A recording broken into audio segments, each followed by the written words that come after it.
Hello, everyone. Welcome to our 15th webinar of Dream USMLE. Today, I am Dr. Shadia Mazahar.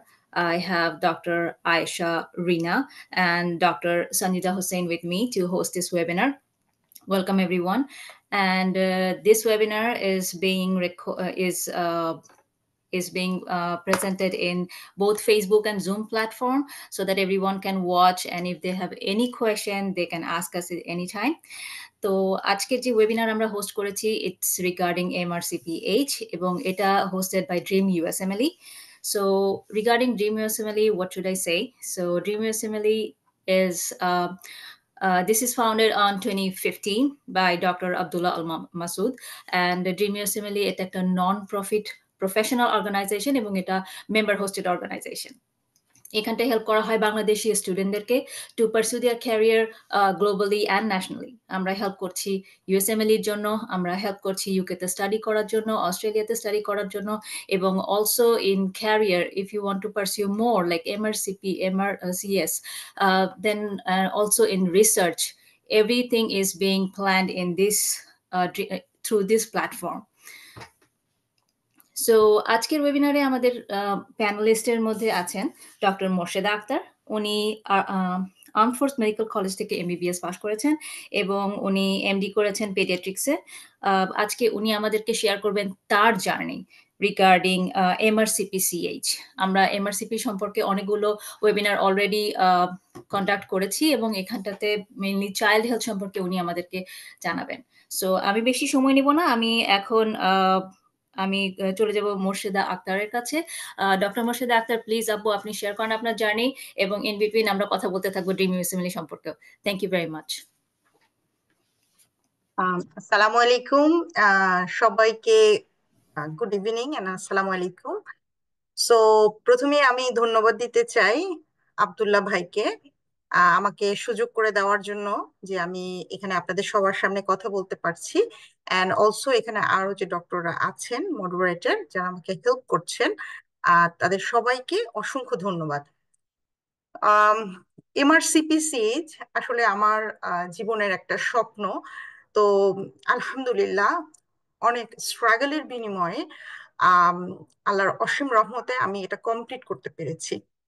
কিন্তু আজকে আমি আপনাদের এই প্রোগ্রামে আপনাদের সাথে আসলে আমার এই জার্নিটা শেয়ার করতে চাচ্ছি, যাতে কিছু মানুষ যাদের অনেক স্বপ্ন থাকতে পারে MRCP-CH নিয়ে, বা তারা হয়তো আমার কোনো একটা কথা থেকে পজিটিভ কোনো ইনফ্লুয়েন্স পেতে পারে, যার মাধ্যমে তারাও তাদের জীবনের হয়তো MRCP-CH না কিন্তু অন্য আরেকটা জায়গায় তারা ইনফ্লুয়েন্সড হবে। তো এটাই আমার উদ্দেশ্য। তো আমি আমার পরিচয়টা অলরেডি আপু দিয়েছেন, তারপরও আমি একটু রিপিট করছি কিছু কথা, আমি আবার মানে অ্যাড করছি। যে এটা হচ্ছে যে আমি যখন MBBS পাশ করার পরে আমার কাছে অপশন হিসেবে একটি জিনিসই আমার সামনে ছিল। তখন আসলে এটা 2009, যখন আমি MBBS কমপ্লিট করি, ইন্টার্নি কমপ্লিট করেছি 2010-এ। তখন আমার ফার্স্ট বেবি ছিল আমার সাথে 2010-এ। তো তখনই আমার মনে হতো যে আমি মানে খুব ভালোভাবে কোনো জায়গায় ট্রেন্ড আপ হবো। কখনোই আমার কাছে মনে হয় না যে আমি কোথা দিয়ে কত টাকা ইনকাম করবো, রিয়েলি ইটস ট্রু। কিন্তু সেই সময় আমার সামনে স্কোপ ছিল শুধুই বাংলাদেশ। যদিও আমার কাছে তখনও মনে হতো যে আমি যদি এরকম বাইরে কোথাও সুযোগ পেতাম। তো তখন একটা মানি কনস্ট্রেইনের বিষয় ছিল, যে এটুকু আমি বুঝতে পেরেছিলাম যে required huge money and I have not that. But আমি রেসিডেন্সিতে চান্স পেয়েছি এবং MD স্টার্ট করেছি, MD course. And paediatric nephrology ছিল আমার subject. And I gave my full, I mean, whenever I was in my residency, সেই সময় আমার কাছে ওইটাই ছিল ধ্যান and জ্ঞান। অলদো আমরা কিন্তু তখন ওইভাবে কোনো স্যালারি পেতাম না। সো তখন রেসিডেন্সি ছিল 10,000 টাকা। বাট আমি ওটাকে এত বেশি এনজয় করতাম যে some of my relatives was mocking with me that why I am so serious. And ওখানে নেফ্রোলজিতে তখন কিছু ট্রান্সপ্ল্যান্ট হতো, আমি ট্রান্সপ্ল্যান্ট কোঅর্ডিনেটর হিসেবে কাজ করেছিলাম। তো আমার অনেক মজা লাগতো, এবং তখন আমার মনে হতো আমি যদি কখনো ট্রান্সপ্ল্যান্ট নিয়ে কাজ করতে পারতাম, আমি যদি কখনো মানে অ্যাডভান্সড যখন কেউ গল্প বলতো, যে স্যারেরা আমার শ্রদ্ধেয় স্যাররা যারা বাংলাদেশের বাইরে কাজ করেছেন, প্রফেসর গোলাম মাইনুদ্দিন স্যার ছিলেন, আরো কিছু স্যাররা ছিলেন যারা বাংলাদেশের বাইরে কাজ করেছেন এবং আমাদেরকে বাংলাদেশের বাইরের গল্প বলতেন। তো তখন আমার মনে হতো যে আমিও যদি ওরকম জায়গায় কাজ করতে পারতাম। তো তখন আমার ইন দা মিন টাইম মনে হতো যে তাহলে আমাকে রেসিডেন্সি একবারে কমপ্লিট করে এমডি কমপ্লিট করতে হবে, কারণ আমি পাশ করে আমি বাংলাদেশের বাইরে যাব। তো রেসিডেন্সির সময়টা এত ডিফিকাল্ট ছিল যে ফার্স্ট অফ অল ওরকম মানি ছিল না, তারপরও মানে স্বপ্ন তো ছিলই। তো চেষ্টা করতাম যে আমি যেহেতু পিডিয়াট্রিক্সে কি কোনো এরকম কোনো জায়গা আছে যে আমি পড়তে পারি। কেউ কেউ বলেছে যে এমআরসি পিসিএইচ করা যায়। তো আমরা দুই বান্ধবী ছিলাম, আমরা খোঁজ করতাম যে এমআরসি পিসিএইচ কে আছে যার কাছ থেকে I can get some guideline. But আমরা আমাদের আশপাশে কোনো এমআরসিপিসি হোল্ডার পাইনি, বা এরকমও শুনি নাই যে কেউ পার্ট 1 পরীক্ষা দিয়েছে। তো সেই সময় আমরা দুই বান্ধবী মিলে 5 টেস্ট বুক কিনেছিলাম। যে বুক আমাদেরকে একজন ভাইয়া বলেছে যদি এমআরসিপিসি পড়তে চাও ওই 5 টেস্ট বুক পড়তে হবে। সেই 5 টেস্ট বুকটা আমি কিনেছি, ওই বইটা আমার সাথে এখনো আছে। কিন্তু এত ডিফিকাল্ট লাগতো, দুজনে মিলেও আমরা বইটা শুরু করতে পারতাম না। তো তারপর যখন আমি রেসিডেন্সি কমপ্লিট করেছি, তখন আমি অনেক ফেসবুক ইউজ করতাম। তো আমি খোঁজ করতাম আসলে কোথায় কি আছে, কোনো খোঁজ নাই। মানে but my dream is there. দেন আমি কিভাবে যেন একটা অ্যারাব গ্রুপে ঢুকে গিয়েছিলাম, যে গ্রুপটা আহমেদ ইউসুফের, ওনার বিশাল বড় একটা গ্রুপ ছিল ফেসবুকের মাধ্যমেই। তারপরে হোয়াটসঅ্যাপে আমি গ্রুপটা পেয়েছি, এবং আরো বিভিন্ন গ্রুপের মধ্যে মধ্যে হঠাৎ হঠাৎ ঢুকে গিয়েছি, তারা অ্যারাবিকে কথা বলতো। তখন আমি ভাবলাম যে বাংলাদেশের কেউ নাই, তাহলে মনে হয় আমাকে অ্যারাবিক শিখতে হবে। এমআরসিপি সিএইচ পড়ার জন্য আমাকে মনে হয় তাহলে অ্যারাবিক শিখতে হবে, কারণ এর তো সব আরবিক ভাষায় কথা বলে। দেন আমি কিছু পাকিস্তানি অ্যান্ড ইন্ডিয়ান গ্রুপ পেলাম, এবং বাংলাদেশেরও একজনকে পেলাম যে উনিও হচ্ছে একটা গ্রুপ চালাতেন। খুব বড় একটা গ্রুপ ছিল, ওদের মাধ্যমে অনেক কিছু দেখেছি কি কি কোশ্চেন হয়, এবং ওইখান থেকে আসলে আমি অনেক কিছু জানতে পেরেছি। দেন আমি হচ্ছে যে গ্রুপের মাধ্যমে আসলে মোস্ট অফ দ্য পড়া আমার তখন ওই ডিসকাশন করতেন, ওটার মাধ্যমে আমি জানতে পেরেছি। আহ এরপরে এক সময় হচ্ছে যে একটা ছোট কোর্স করানো হয়েছিল, সেই কোর্সটাতে আমি জয়েন করেছিলাম, এবং কোর্সটাতে জয়েন করে আমি মোর কনফিডেন্ট হয়েছি অ্যাকচুয়ালি। অ্যান্ড দেন আমি হচ্ছে প্ল্যান করেছিলাম যে আমি দিব, বাট তারপর কোভিড চলে আসছে। সেই কোভিড আসতে আসতে একটু পরীক্ষা দিতেও দেরি হয়েছে। 2020-তে কোভিড অ্যাডাপ্টেড অনলাইন এক্সাম শুরু হয়েছে, অনলাইন এক্সাম দিয়েছিলাম। ওটা থিওরি পার্ট ছিল, MRCPC part 1, that is the theory part, and part 2 ওটাও থিওরি পার্ট, বাট ওইখানে হচ্ছে একটু মোর ডিফিকাল্ট কোশ্চেন হয়। তো যাই হোক, অ্যাটলিস্ট আমি যখন অনেক গ্রুপ পেয়েছি যেখানে অনেক মানুষ আমার মতো পরীক্ষা দেয়, তখন আসলেই অনেক ভালো লেগেছে। এবং যখন দেখেছি যে না, বাংলাদেশের কিছু মানুষও আছে, but we are scattered. So যখন আমরা এরকম পেলাম, আমরা নিজেদের মধ্যে গ্রুপ করেছি, গ্রুপ করে পড়েছি। সো সবকিছু মিলে আহ আসলেই অনেক ভালো হয়েছে। তো এই যে জিনিসটা জানার জন্য, বোঝার জন্য এমন কোনো মানুষ নেই আমি যার কাছে মেসেজ পাঠাইনি। আমি যদি কোনো নাম্বার, আমি নাম্বার খুঁজতাম গ্রুপে যে কি কোনো বাংলাদেশে আছে, আমি তাকে মেসেজ করতাম। ইভেন এরকম হয়েছে, আহ একজন আপা ছিলেন, ওনার সাথে কথা বলার জন্য আমি তাকে কল করেছি, এবং আমি লিফটে উঠলে আমার কল কেটে যাবে এই জন্য আমি লিফটে না উঠে নিচে 1 ঘন্টা শুধু কথাই বলেছি। কারণ আমার অনেক কিছু কনসার্ন ছিল যে আমি যদি ইউকেতে যাই তাহলে আসলে আমি আমার ফ্যামিলিকে নিতে পারবো কিনা, এরকম অনেক রকম কনসার্ন ছিল। তো এরকম অনেক কোয়েরি ছাড়া আসলে হঠাৎ করে আমি এরকম শুধুমাত্র পড়ার জন্য কোনো কিছু করতেও স্টার্ট করাটাও আমার কাছে মানে খুব একটা আমি ইন্টারেস্টেড ছিলাম না। বিকজ আমি যখন এমডি পাশ করেছি, I was totally unsatisfied with working environment.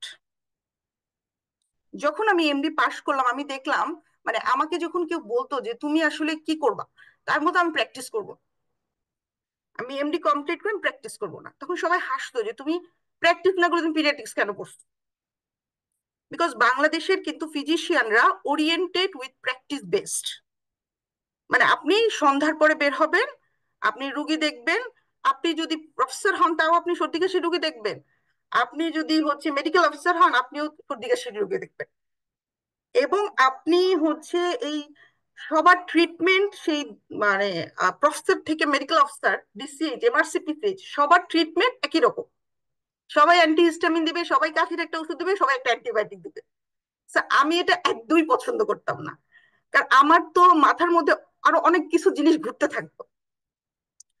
তো আমি একটা জিনিস খেয়াল করলাম যে কোনো জবে, প্রাইভেট জব সেভাবে স্ট্রাকচার গড়ে ওঠে নাই। আর আমার আরেকটাই ছিল যে আমি হচ্ছে কিরকম জব চাও তুমি? তো আমার কাছে মনে হতো আমার হাজবেন্ড যেমন একটা জব করে, আমি এরকম করে বলতাম, আসলে এভাবেই বলতাম যে সে একজন ইঞ্জিনিয়ার, সে ডাক্তার না। তো আমি তাকে বলতাম যে আমি তার মতো জব করব। সো একটা 9টা 5টা জব থাকবে, কিন্তু সেটা অনেক, মানে তাকে যেমন অনেক রকম ফ্যাসিলিটি দেওয়া হয়, আমিও সেরকম ফ্যাসিলিটি পাবো। But truly speaking there is no facility, and this is the hidden truth that many of our juniors is not oriented with this. আমাদের অনেক ডক্টররাই জানেন না যে, তারা মনে করেন যে বড় যারা ডাক্তার, যারা পোস্ট গ্রাজুয়েশন কমপ্লিট করেছে, their life, their working place is very smooth, but it is not totally truth in for Bangladesh. It's it's very awkward. So কেন? কারণ হচ্ছে যে আহ, আপনি যেই সব জায়গাগুলো খুব ভালো স্ট্রাকচার, সেখানে আপনার প্রমোশনের যে স্টেজ গুলো, it's not smooth, it's not structure, it's not without any influence. You can not progress your career. আচ্ছা, আমি জানি না যে আমি কি বেশি বলছি কিনা বা বেশি সময় নিচ্ছি কিনা, আমাকে একটু প্লিজ নক করবেন যদি আমি বেশি সময় নিয়ে ফেলি। No, but তো you're আমি, just go ahead. ও, থ্যাংক ইউ। সো সেই জায়গা থেকে আমি দেখলাম যে বের হয়ে যে there is no structure really like this, that আপনাকে একটা যেই সুবিধাগুলো একটা মানুষ একটা জব করলে পায়, সেই সুবিধাগুলো সে পাচ্ছে না। সো আমি রিয়েলি খুব ফ্রাস্ট্রেটেড ছিলাম যখন আমি আসলে পোস্ট গ্রাজুয়েশন কমপ্লিট করেছি। I was more frustrated than my residency time because I was very enjoyed my residency life. But after when I completed my MD, I was really frustrated. MRCPC আমাকে কিছু hope দিয়েছে, কারণ আসলে পড়াশোনার মধ্যে থাকলে আমি খুব মজা পাই। সো ওই সময়টা আমি আমার এই ডিপ্রেশনের হাত থেকে মুক্তি পেয়েছি রিয়েলি, যে মানে পড়াশোনার মধ্যে ইনভলভ থাকলে আমি খুব, আসলে আমার খুব ভালো লাগে আর কি। তো ওইটা একটা জিনিস ছিল। এবং ইন দা মিন টাইম পড়াশোনার করতে করতে, মানে থিওরি পাশ করার পর আমার যেমন মনে হয়েছে যে এই যে আমি যে নলেজটা জানাই, আমার কিছু ফ্রেন্ড ছিল, যেমন আমার ডক্টর আফসানা এবং ডক্টর নূপুর, ওরা ওরা দুইজনে বলছে যে, ওরা আমার কলিগ, তারা বলেছে যে আপু আপনি আমাদেরকে পড়ান, আপনি আমাদেরকে শিখান, আপনি যদি আমাদেরকে এমনি এমনি পড়ান তাহলে জিনিসটা আপনি সিরিয়াস হবেন না, তার চেয়ে আপনি আমাদের খুব স্ট্রাকচার্ড ওয়েতে পড়ান। সো আমি খুব স্ট্রাকচার্ড ওয়েতে ওদেরকে পড়ানো শুরু করলাম। পরে আমার যে গ্রুপ ছিল, আহ, আমি সেই গ্রুপের মাঝেই ওদের মানে এই জিনিসটা যখন আরো স্প্রেড করলাম যে না ঠিক আছে আমি পড়াচ্ছি। সো আমার কিন্তু অনেক রকম স্টুডেন্ট হয়েছে, এবং তারা নট অনলি বাংলাদেশি, তারা বাংলাদেশের বাইরে। আমি ভালো করে ইংলিশ বলতে পারতাম না একটা সময়, মানে ইংলিশ বলার আগে আমাকে ওই পুরা জিনিসটা আমাকে ইংলিশে নিজে নিজে পড়তে হইতো। So it was very difficult for me যে আমি পুরো বিষয়টা প্রথমে ইংলিশে করতাম, তারপর আমি স্টুডেন্টদের পড়াতাম। সো বাট আমি কিন্তু আমার মোর দ্যান 15 কান্ট্রির স্টুডেন্টদেরকে আমি পড়িয়েছি, এবং ওইরকম জিরো থেকে আমি কিন্তু এই জিনিসগুলো শুরু করেছি। এবং এমআরসিপিসিএইচ থিওরি পার্টটা কমপ্লিট করেছি, এরপর আমি এমআরসিপিসিএইচ ক্লিনিক্যাল পার্টটা কমপ্লিট করেছি। তো এটা একটা মানে আমি দেখেছি যে উম, আহ, আমাদের মধ্যে, আমাদের যারা বাংলাদেশি স্টুডেন্টরা আছেন, বাংলাদেশি ফ্রেন্ডস কলিগসরা আছেন, তারা অনেকেই এমআরসিপিসিএইচ পড়ছেন। তো আমি একটু এমআরসিপিসিএইচ সম্পর্কে আপনাদেরকে বলতে চাই, যদি আমাদের এখানে কেউ থাকেন যারা হচ্ছে এমআরসিপিসিএইচ সম্পর্কে ইন্টারেস্টেড। যেমন এমআরসিপিসিএইচ হচ্ছে একটা এক্সাম যেটা থিওরি পার্ট থাকে আর একটা হচ্ছে ক্লিনিক্যাল পার্ট থাকে। সো থিওরি পার্টটা আবার দুই ধরনের, part one and part two. So theory পার্টটাকে বলা হয় FOP and TAS, foundation of practice and theory and science. So এখানে পার্ট ওয়ানে হচ্ছে বেসিক কোশ্চেন থাকে এবং ক্লিনিক্যাল ওরিয়েন্টেড কোশ্চেন থাকে। সো আমার একটু ইউএসএমএলই সম্পর্কেও নলেজ আছে, কারণ আমি একটু ইউএসএমএলইও পড়ার চেষ্টা করছিলাম। তো আমার কাছে মনে হয় ইউএসএমএলইর চেয়ে একটু কম ডিফিকাল্ট, অ্যান্ড যাদের ক্লিনিক্যাল এক্সপেরিয়েন্স আছে তাদের জন্য এমআরসিপিসিএইচ ফপ পার্টটা মোর ইজি। বাট ডেফিনেটলি আপনার যদি আপনার অনেক রকম বাংলাদেশে, ফর এক্সাম্পল আপনি বাংলাদেশের একটা পিডিয়াট্রিক্স এফসিপিএস করেছেন, এমডি করেছেন, অনেক কিছু করেছেন, but it doesn't mean that MRCPC is same as like বাংলাদেশের এফসিপিএস। Definitely not. তাদের একটা স্ট্রাকচার আছে, তাদের একটা কোশ্চেনের ওয়ে আছে। আপনি যদি সেটা ধরতে পারেন তো এটা পাশ করাটা খুব ডিফিকাল্ট না, কারণ এখানে কিন্তু নাম্বার কোনো ব্যাপার না। মানে আপনি কত পার্সেন্ট নাম্বার পাচ্ছেন এটা কখনোই আপনাকে ইফেক্ট করবে না। তো আপনাকে কি করতে হবে, যে মার্কসটা পাবেন ওটা ওরা একটা এভারেজ ধরে, যে এবার কোশ্চেনটা এরকম হয়েছে, ওরা 62% পাস মার্কস ধরবে। একবার কোশ্চেন হচ্ছে অতিরিক্ত ইজি হয়ে গেছে, তখন দেখা যাবে ওরা কোশ্চেন পাস মার্কসটাকে 65% করে দিবে, আবার কখনো কখনো 58%ও পাস মার্কস ধরবে। অনেক বেশি রিকল কোশ্চেন বেসড পরীক্ষা। সো টাস্কটাও এরকম, ফপ টাস্ক, বাট একেপে একটু little bit lengthy question and clinical question, যেখানে আপনাকে ডিফারেন্সিয়াল ডায়াগনোসিস জানতে হবে, আপনাকে ইনভেস্টিগেশন জানতে হবে, এবং ইনভেস্টিগেশন গুলো ইন্টারপ্রিটেশন আপনাকে বুঝতে হবে। তো রয়্যাল কলেজ আসলে এমআরসিপি সিএইচ কে কিন্তু একটা এন্ট্রি এক্সাম ধরে। আম, এটা কিন্তু এরকম না যে আপনি এটা করছেন মানে আপনি কনসালটেন্ট হিসেবে আপনি ইউকে তে কাজ করতে পারবেন। আপনি একটা ট্রেনিং পাথওয়েতে, আপনি রেজিস্টার লেভেল, আপনি ST3 বলে ওরা, ST1 থেকে ST8 পর্যন্ত পিডিয়াট্রিক্স এর ট্রেনিং পাথওয়ে। সো ST1 মানে 1 বছর আপনি ST1 থাকলেন, তো আপনি ST3 এন্ড মোর আপনি ওই লেভেলে আপনি কাজটাকে শুরু করতে পারবেন। সো ওদের পরীক্ষাও আপনাকে স্পেশালিস্ট বানায় ফেলতেছে না, কিন্তু আপনি যখন কাজ করবেন আপনাকে একটা নলেজ নিয়ে ট্রেনিং এ ঢুকতে হবে, জিনিসটা এরকম। এবং খুবই একটা important information, whoever here it, that আপনার এখানে কোনো ইংলিশ ফ্লুয়েন্সি লাগতেছে না, আপনাকে কোনো ট্রেনিং সার্টিফিকেট চাচ্ছে ফর শিওর। বিকজ শুধু এই ইনফরমেশনের জন্য আমি 2 বছর পড়াশোনা করি নাই এমআরসিপিসি, যে আমাকে আবার ট্রেনিং করতে হবে বাংলাদেশে, হয়তো বা আমার মানে এরকম কিছু ইনফরমেশন আমি পেয়েছি। আসলে ডক্টর আব্দুল্লাহ ভাই কথাটা আমাকে বলেছিলেন, যে আমাদেরকে বলছিলেন যে ইনফরমেশন ভেরি ইম্পর্টেন্ট। অ্যাকচুয়ালি আপনি পিছায় যাবেন শুধু ইনফরমেশন না জানার জন্য, এবং আপনি কিন্তু ইনফরমেশন জানার জন্য আপনাকে খরচ করতে হবে, কারণ ইনফরমেশন মিনস মানি। আপনি ইনফরমেশনের জন্যই আপনি এত কষ্ট করেন। তো আপনাকে ইনফরমেশন জানতে হবে। ইনফরমেশন, ভুল ইনফরমেশনে আপনি 100 বছর পিছিয়ে যাবেন, আর সঠিক ইনফরমেশনে আপনি 100 বছর আগে যাবেন। সো আমি যেমন অনেক ভুল ইনফরমেশন জানতাম, এমআরসিপিসিএইচ, ইউএসএমএলই ইত্যাদি অনেক বিষয়ে অনেক ভুল ইনফরমেশন জানতাম। তো সঠিক ইনফরমেশন আসলে আমাদেরকে জানতে হবে। ফর এক্সাম্পল, যে আপনার কোনো ট্রেনিং লাগবে না, কিছু লাগবে না, কারণ আপনাকে ওরা কনসালটেন্ট বানাবে না। এত সহজ না যে আপনি এই আপনার এইটা থাকলে আপনি কনসালটেন্ট হবে। You have to be enough experience and you have to be capable of dealing with the patients in their perspective. তাদের পার্সপেক্টিভের সাথে যদি আপনি অ্যাকাস্টম না হন, তাহলে তারা আপনাকে কেন কনসালটেন্ট বানাবে? তো এমআরসিপিসিএইচ এরকমই, যে আপনাকে একটা ট্রেনিং পাথওয়ে ঢুকতে হবে, এবং আপনি যখন ট্রেনিং পাথওয়েতে ঢুকবেন তখন আপনি কনসালটেন্ট হতে পারবেন।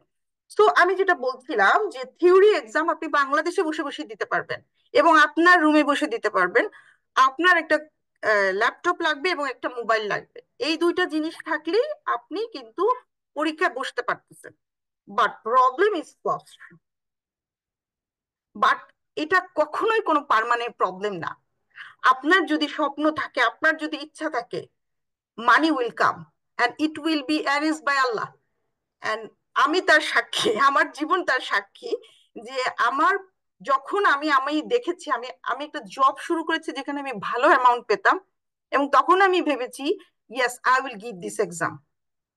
তার আগ পর্যন্ত আমি এই স্বপ্নটা দেখি নাই, কারণ আমার আমার ক্যাপাবিলিটি অনুযায়ী চলতে হবে। মানে স্বপ্নটা দেখেছি, বাস্তবায়ন করতে পারি নাই। তো আমি ওই পরিমাণ টাকা ব্যাংকে রেখে তারপর আমি বুকিং দিয়েছি এক্সাম, যে আমি যেন ক্লিনিক্যাল এক্সাম পর্যন্ত দিতে পারি। So it will be arranged by Allah whenever you have decided something very good, not only for your.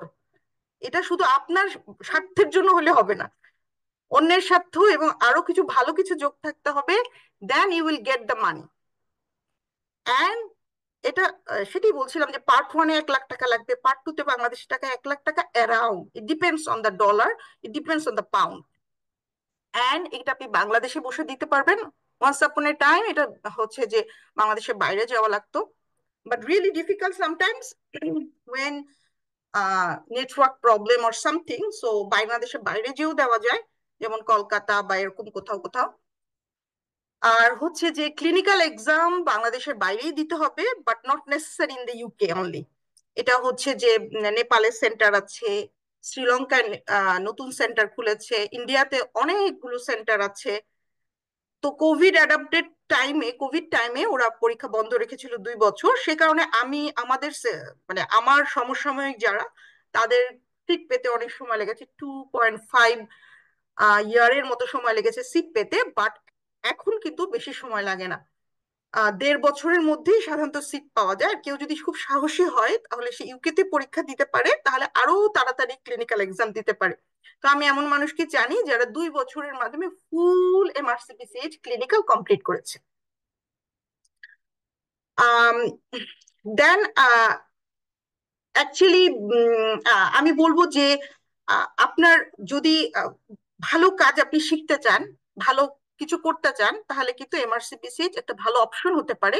Even আপনি বাংলাদেশকে লিভ না করতে চাইলেও এমআরসিপিসিএইচ দিতে পারেন পিডিয়াট্রিক্সে। কেন? কারণ আপনি একটা কিন্তু পিডিয়াট্রিক্স এর ভালো এক্সপিরিয়েন্স পেলেন। আপনি কিন্তু এটা কিন্তু আপনার বাংলাদেশের এফসিপিএস ও হেল্প করবে, পার্ট ওয়ান পার্ট টু। আমি এখন দেখি অনেকেই এই কাজটা করছেন। এই পরীক্ষাটা দিলে বাংলাদেশের এফসিপিএস এও হেল্প হয়, কারণ ওদের অনেক স্ট্রাকচার কোশ্চেন আছে, যে কারণে আপনার কনসেপশন অনেক ক্লিয়ার হবে। আর হচ্ছে যে আপনি কিন্তু ওদের ট্রেনিং পাথওয়ে, একটা ট্রেনিং আছে এমটিআই, যেটাকে বলে medical training initiative, এমটিআই।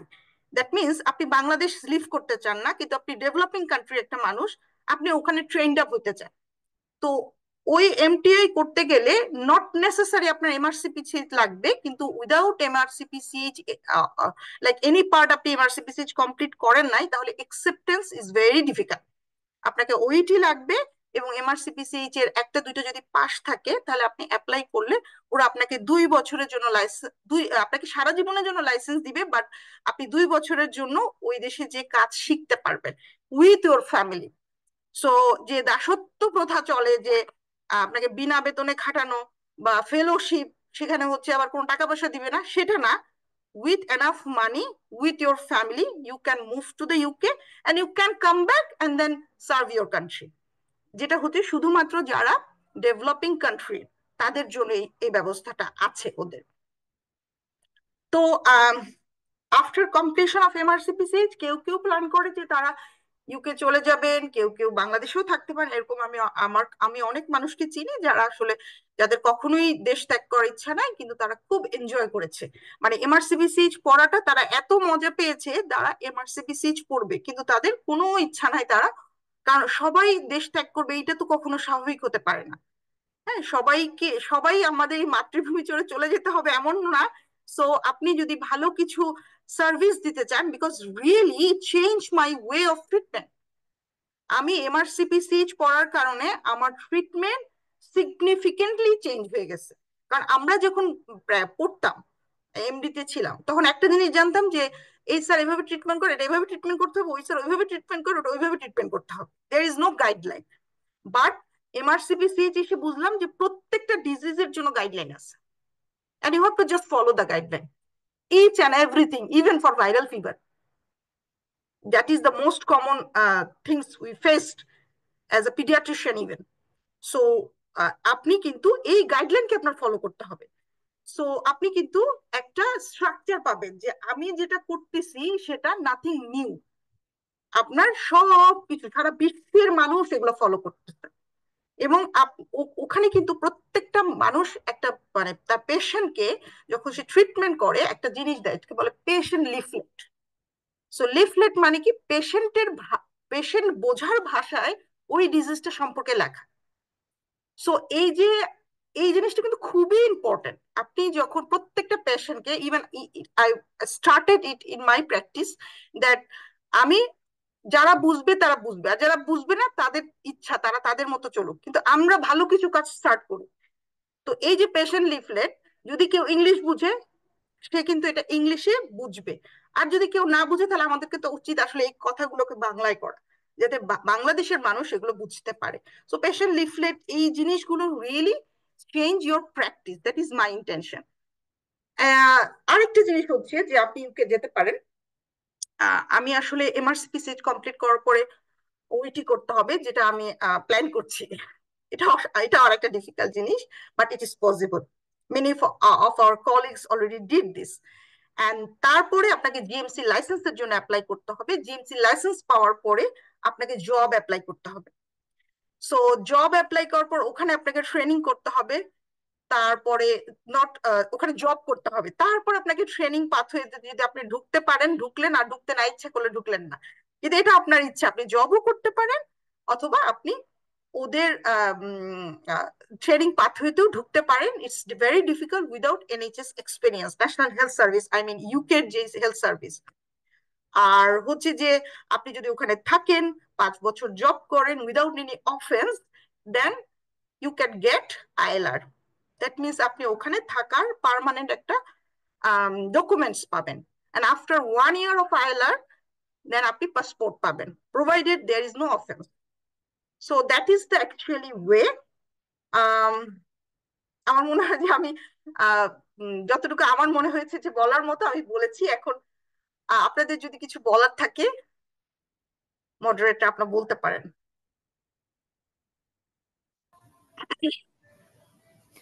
Thank you Morsheda আপু। অ্যাকচুয়ালি এত ইনফরমেশন আপনি শেয়ার করেছেন যে আমি অ্যাকচুয়ালি এটা সম্পর্কে জানতামই না। সো সেই তুলনায় মানে you shared a lot and thank you very much for that. হ্যাঁ, আমাদের কিছু কোয়েশ্চেন আছে কিন্তু আমি তার আগে বলতে চাই অ্যাকচুয়ালি এই যে আপনি আমাকে আমাদেরকে শোনালেন আপনার যে জার্নির কথা, এখানটায় যে আপনি বলছেন যে আমাদের যে পড়াশোনার যে ধাঁচ, সেটা বাংলাদেশে হোক বা বাংলাদেশি স্টুডেন্টদের জন্যই হোক, কোনো স্ট্রাকচার নাই এবং প্রপার গাইডেন্স নাই যে যেটাকে আমরা একটা মানে বইয়ের থ্রুতে বলতে পারবো যে এটাই প্রপার গাইডলাইন। আমরা হয়তো বলতে পারি অমুক স্যার এটা বলছে সো আমি এটাই করব, ৩ নাম্বার লাইনে এটাই করতে হবে ট্রিটমেন্ট লাইন। সো এই যে এই যে একটা গাইডলাইন এবং স্ট্রাকচার এবং আমাদেরকে শো করা, ড্রিম ইউএসএমএল অ্যাকচুয়ালি আমাদেরকে হেল্প করতেছে এই ধরনের একটা গাইডলাইন দেওয়ার জন্য। সেখানে আমাদের বাংলাদেশের কমিউনিটির প্রত্যেকটা স্টুডেন্ট একজন আরেকজনের সাথে কানেক্টেড থাকবে এবং যারা আপনার মতো যারা এমআরসিপিএইচ কিংবা আরো বড় ডিগ্রিজ বা ক্যারিয়ারে এগিয়ে গিয়েছেন, তারা আমাদেরকে হেল্প করবে যে অ্যাকচুয়ালি তুমি যেটা করেছো এটা যদি এভাবে করা হয় then it's more evidence based।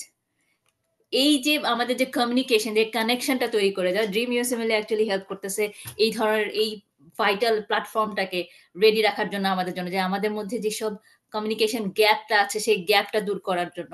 Plus আপনি আমাদেরকে অলসো বলছেন যে এই প্রফেশনাল গাইডেন্স এবং স্ট্রাকচারটা কিভাবে আমরা ইউএসএমএল যদি আমি বলি, শুধু ইউএসএমএল এর কথা মানে ইউএস বেসে আমাদের পরীক্ষা করতে হবে, পরীক্ষাগুলো দিতে হবে, কিভাবে নিজেদেরকে প্রিপেয়ার করে। It's not only do the step 1 step 2 step 3 ওইটি, ইটস নট দ্যাট। আমরা যে পড়ছি প্রতিদিন যে আমাদের পড়াধারা কিভাবে আগালে এটা সাফল্যের দিকে যাবে, এটা শুধু মুখস্থ না, আমাদের ক্লিনিক্যাল প্র্যাকটিস আমরা একটা রোগীকে যে দেখবো কিভাবে দেখবো, how to become a better individual itself, dream assembly actually helps us with all those guidance which is very important। আমি আসলে আপনি যেভাবে থেকে শেয়ার করেছেন রিগার্ডিং দ্য এমআরসিপিসিএইচ এর যে পার্ট গুলো, যে দুইটা part, it was really interesting. I would say যে আপনার যে ক্লিনিক্যাল পার্ট যেটা বলেছিলেন এটা সম্পর্কে আমার একটু জানার ছিল যে ক্লিনিক্যাল যেটা সেটা আপনি বলেছেন এদের ইউকে তে করতে পারি অথবা আমরা আহ, যেটা ডেভেলপিং কান্ট্রির সাথে যে এমটিআই যেটা সেটা আমরা করতে পারি, রাইট? সো এটার জন্য আমাদেরকে কিভাবে কমিউনিকেট করতে হয় বা পারমিশনটা কিভাবে নিতে হয়, প্রসেসটা কি? আচ্ছা, জি। ফার্স্ট অফ অল আমি রিয়েলি অ্যাপ্রিসিয়েট করছি যে ড্রিম ইউসিবিলি যেভাবে আগাচ্ছে। It's beyond my imagination that আসলে এইভাবে একটা কাজকে করা যায়। যেমন যখন আব্দুল্লাহ ভাই আমাকে বলছেন যে আপনি এটা নিয়ে কথা বলবেন, আমি একটু অবাক হলাম যে আম, আমি তো এমআরসিপিসিএইচ, কিন্তু আপনারা তো ইউএসবিএল নিয়ে কাজ করেন। হ্যাঁ, কিন্তু মানে আপনি এটাতে আমি বুঝতে পেরেছি যে দে আর ডিফারেন্ট। হ্যাঁ, দে আর ভেরি স্পেশাল। সো এটা খুবই অ্যাপ্রিসিয়েবল রিয়েলি। সবাই কাজ করি আমরা, আহ, আমরা নিজেরাই নিজেদের উপকার করি, আমাদের ফ্যামিলির উপকার করি। এটা কিন্তু নতুন ভালো কিছু, স্পেশাল কিছু তা না, কারণ এটাই মানুষ করবে। কিন্তু যখন আপনি অন্যের উপকার করবেন, আপনার কাজ আপনার কথা অন্যের উপকারে লাগবে, দ্যাট ইজ রিয়েলি অ্যাপ্রিসিয়েটিং, এবং এইটাই আমাদেরকে করতে হবে। আমি এখান থেকে অনেক কিছু শিখলাম। আচ্ছা, আরেকটা জিনিস আপনি যেটা বলছেন যে ক্লিনিক্যাল, তো থিওরি পার্ট কমপ্লিট করতে হবে। আপনি থিওরি পার্ট কমপ্লিট করলে আপনি ক্লিনিক্যাল পার্টে যেতে পারবেন। তো ওরা যেটা করে যে ওরা একটা অ্যাপ্লিকেশন ছাড়ে, বা ওরা সেন্টার দিয়ে দেয় যে এত তারিখে পরীক্ষা, আপনি এত তারিখে বুকিং করতে হবে, আপনার বুক করতে হবে। তো সেই সময় আপনাকে বুক করতে হবে এক্সামটাকে। আপনার আরসিপিসিএইচ একটা অ্যাকাউন্ট থাকলে আপনি তো বুক করতে পারবেন, আর অ্যাকাউন্ট না থাকলে তো আপনি থিওরি এক্সাম দিতেই পারবেন না। সো বুক করার পরে আপনার 2.5 মাসের মতো সময় থাকবে। ইন দ্য মিন টাইম তারা বলে দিবে যে আপনি কি পরীক্ষার জন্য অ্যাকসেপ্টেড নাকি আপনাকে একটা কিউইতে রাখা হয়েছে। তো আসলে নাওয়েডেজ ইভেন আপনি যদি পরীক্ষা থিওরি পার্ট পাশ করেন আজকে, আপনার পরীক্ষায় সিট পেতে আপনাকে মিনিমাম 1 থেকে 2 বছর সময় লাগবে। তার আগে আপনি মানে কোনোভাবেই আপনি সিট পাবেন না। মানুষ লক্ষ লক্ষ টাকা নিয়ে বসে আছে একটা সিট পাওয়ার জন্য। মানে things are like this. Specially some centers are very good, excellent, like Jeddah center, Dubai center, এগুলো খুব ভালো। মানে ভালো বলতে সবাই ওখানে স্টুডেন্ট বেশি, মিডল ইস্টের মানুষজন অনেক এমআরসিপিসিএইচ পড়ে, বিকজ পিডিয়াট্রিক্স এর ওখানে ওইটা একটা ইন্টারন্যাশনালি অ্যাকসেপ্টেড একটা ডিগ্রি আসলে এমআরসিপিসিএইচ। সো অনেক দেশে আছে এটা তাদের মেইন। ফর এক্সাম্পল সিঙ্গাপুর, সিঙ্গাপুরে কিন্তু এমআরসিপিসিএইচ এক্সাম আছে, আর ওদের নিজের কোনো এক্সাম নাই। এটাকে ওরা ওদের ক্যারিয়ার প্রোগ্রেশনের একটা এক্সাম ধরা হয়। ফর এক্সাম্পল মালয়েশিয়াও সেম, সিঙ্গাপুর মালয়েশিয়া তাদের career progression, Singapore Malaysia UK Hong Kong, এরা তাদের ক্যারিয়ার প্রোগ্রেশনের এক্সাম হচ্ছে এটা, ওদের নিজস্ব এক্সাম সিস্টেমই রাখে নাই। আর সো ওইখানে হচ্ছে সিট পাওয়াটা আরো বেশি কঠিন, কারণ সবাই এই পরীক্ষা দিচ্ছে। আর আমাদের দেশের জন্য আসলে ইউকেতে এক্সাম দেওয়াটা উম, একটু তো দূরের কান্ট্রি, তারপর ওদের ল্যাঙ্গুয়েজ, ওদের কালচার, কমিউনিকেশন একটা important steps in the exam. Communication আমাদের একটা স্টেজ, ওটা ওটা থাকতে হয়। সো ওইসব কারণে অনেকেই ইউকেটা অত পছন্দ করে না, বাট ইউকের পরীক্ষার ফি কম। আমাদের দেশের জন্য ভালো হচ্ছে ইন্ডিয়া, নেপাল, শ্রীলঙ্কা হতে পারে, কারণ শ্রীলঙ্কা নিউ আমরা এখনো জানি না ওদের কিরকম হবে। But Nepal is good centre, অনেক বাংলাদেশিরা পাচ্ছে। ফর এক্সাম্পল আমি যবার পরীক্ষা দিলাম, আমাদের বাংলাদেশ বিমানে ডান দিকে তাকায় সেও পড়তেছে, বাম দিকে তাকায় সেও পড়তেছে, সবাই পড়াশোনা করতেছে। মানে এক বিমান ভর্তি সব হচ্ছে স্টুডেন্টরা পরীক্ষা দিতে যাচ্ছে। হুম। তো আমি তখন বলছিলাম যে যাদেরকে চিনি তারাও পরীক্ষার্থী, যাদেরকে চিনি না তারাও পরীক্ষার্থী। মানে থিংস আর লাইক দিস। হুম। আহ আপনি দেখেন একটা সেন্টারের, আমরা একদিনে 24 জনের পরীক্ষা হয়েছে, সেই 24 জনের 24 জনই বাংলাদেশি। মানে 2 দিন, ওভার 2 ডেজ এক্সাম হয়। 2 ডেজ এর মধ্যে একদিনের সকালের বিকালের 2 দিনের সমস্ত এক্সামিনই হচ্ছে বাংলাদেশ। তাহলে 24 জন বাংলাদেশ। আর এর আগের দিন হয়েছে বিকালের সবাই বাংলাদেশি ছিল, সকালবেলা শুধু 2-3 জন নেপালিস ছিল। মানে নেপাল সেন্টারে নেপালি স্টুডেন্ট নাই। হুম। তো ওদের অনেক বেশি ট্রাভেল, আমরা ওখানে যারা গেছে অনেকেই 2-3 জন করে ফ্যামিলি মেম্বার নিয়ে গেছে। অনেকের this is the first time to travel outside Bangladesh. তো অনেকেই ফ্যামিলি মেম্বার নিয়ে গেছে। অনেকে আবার দেখলাম যে শ্বশুর শাশুড়িও নিয়ে গেছে। মানে খুব এনজয় করা হয়েছে টাইমটা রিয়েলি। কারণ হচ্ছে যে আপনি পরীক্ষা দিতে বসলাম, সব মেয়েরা, এর মধ্যে একজন শুধু ছেলে। তো হচ্ছে কেউ কেউ বলছিল যে গাইনি পরীক্ষা হচ্ছে। দু একজন ছেলে, বাকি সব মেয়ে, পিডিয়াট্রিক্স মেয়েরা বেশি পড়ে। তো সেই জায়গা থেকে মানে নেপাল সেন্টারটা স্টিল নাও ফিডব্যাক ভালো। হুম। এবং ওরা বাংলাদেশিদেরকে দিচ্ছে। অনেকে বলতেছিল এটা কি বাংলাদেশের জন্য সেন্টার বানাইছে। এখন কোশ্চেন আসতে পারে যে বাংলাদেশে কেন সেন্টার নাই। কারণ আমরা আসলে ওই মানে বাংলাদেশের সেন্টার থাকতে হলে বাংলাদেশের সেন্টারটা আসলে হওয়া উচিত, এবং আমরা আশা করি এটা হবে। তো আমাদের যারা শ্রদ্ধেয় প্রফেসররা আছেন, সিনিয়ররা আছেন, ওই বডি একটা থেকে একটা অ্যাপ্লাই করতে হয়। ওই বডি থেকে অ্যাপ্লাই না করলে এটা আবার অ্যাকসেপ্টেড হবে না। তো আমরা যখন আরো বড় হব ইনশাল্লাহ আমরা এটা অ্যারেঞ্জ করব, যারা এমআরসিপিসিএইচ পাশ করেছি বাংলাদেশের জন্য একটা সেন্টার ইনশাল্লাহ। পরীক্ষা হচ্ছে ক্লিনিক্যাল আসলে একটু ডিফারেন্ট দেন বাংলাদেশি পরীক্ষা, অনেক ডিফারেন্ট, অনেক স্ট্রাকচার। আপনার এরকম না যে আপনি একটা ডায়াগনোসিস পারেন নাই বলে আপনাকে ওখানে পরীক্ষা আপনি জিরো পাবেন, কোনো ওয়ে নাই। মানে আপনি একটা ডায়াগনোসিস ভুল করেছেন বলে ক্লিনিক্যাল স্টেশনেই, যেমন 4টা ক্লিনিক্যাল স্টেশনে আমি একটা ডায়াগনোসিস যেটা বলেছি সেটা আসলে ঠিক ছিল না, এবং আমার ধারণা ছিল maybe I will get 1 or 2, because um, ওই ডায়াগনোসিসটা আমি ভুল করেছি, বাইরের সবাই আসার পর আমার মানে এটাই মনে হচ্ছে। বাট ওখানে আমি 8/8 পেয়েছি। সো আপনি ডায়াগনোসিস ভুল করলেই আপনার ফেল হচ্ছে না। এক্সাম সিস্টেমকে বোঝা খুবই ইম্পর্টেন্ট আসলে before proceeding to this exam. এবং কিছু ইংলিশ আপনার লাগবে, কারণ ইংলিশ বেসড পরীক্ষা। আপনি নেপালে পরীক্ষা দেন, আপনি জেদ্দাতে পরীক্ষা দেন, যেখানেই পরীক্ষা দেন আপনাকে ইংলিশেই কথা বলতে হবে। কমিউনিকেশন রোগীর সাথে করতে হবে আপনাকে ইংলিশেই, টিচারের সাথে কথাবার্তা ইংলিশে। বাট আপনি যদি ওদের লোকাল ল্যাঙ্গুয়েজ পারেন that is good, but if you can't then examiner will help you.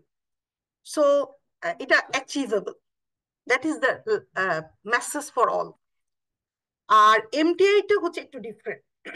এটা কি, এটা হচ্ছে একটা training initiative, medical training initiative.